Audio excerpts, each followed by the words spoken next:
On a tous déjà vécu ça, hein, cette sensation de chaos, l'impression de courir dans tous les sens pendant toute une journée, pour au final se demander « mais qu'est-ce que j'ai bien pu faire aujourd'hui ?» Eh bien, aujourd'hui, on va voir comment transformer ce désordre en une véritable maîtrise de son temps. C'est un peu le grand paradoxe de notre époque. Les journées sont pleines à craquer, mais le soir, on a ce sentiment de vide, comme si l'essentiel nous avait complètement échappé. C'est vraiment de ce constat que tout commence. Il faut dire que le monde du travail moderne n'aide pas vraiment. La technologie nous rend joignables en permanence et tout le monde attend une réponse dans la seconde. Forcément, cette pression constante, c'est le terrain de jeu idéal pour se sentir complètement dépassé. Alors pour comprendre comment on en est arrivé là, la première étape, c'est d'identifier les coupables. Qui sont ces fameux voleurs qui nous piquent notre ressource la plus précieuse? Notre temps.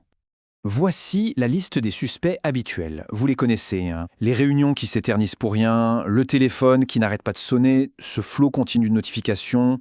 Bref, toutes ces interruptions qui viennent de l'extérieur, elles hachent notre journée et sabotent complètement notre concentration.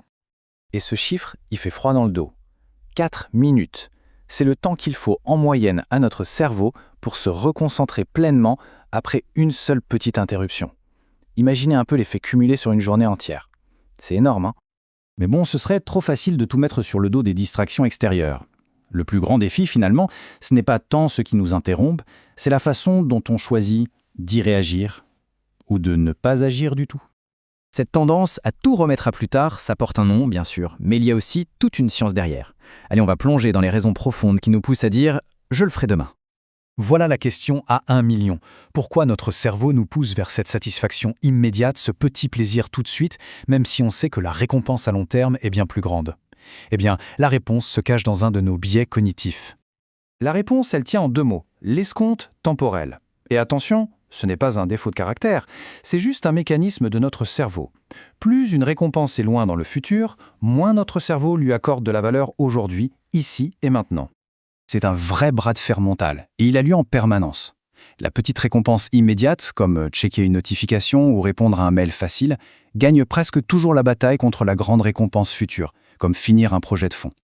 Ce biais a même sa propre formule mathématique, tirée de la théorie motivationnelle temporelle.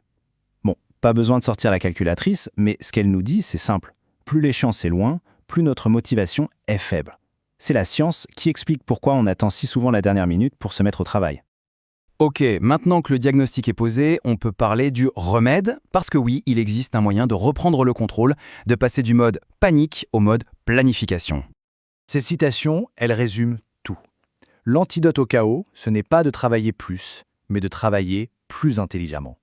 Le peu de temps qu'on investit au début pour planifier, on le regagne centuple au moment de passer à l'action.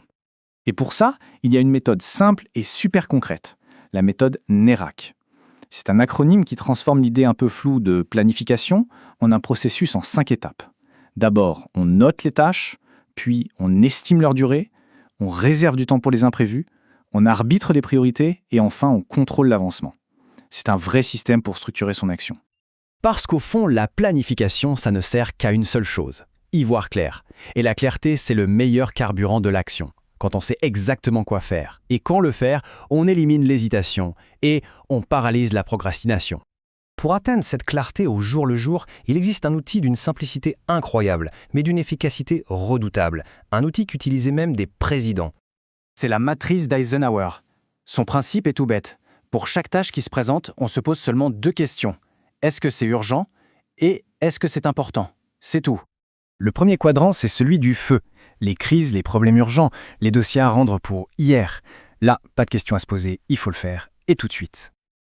Voici le quadrant le plus important de tous, celui des gagnants. C'est là qu'on trouve la planification à long terme, la stratégie, la prévention des problèmes. Comme ces tâches ne crient pas urgence, on a tendance à les repousser. La clé, c'est donc de leur bloquer une place dans son agenda.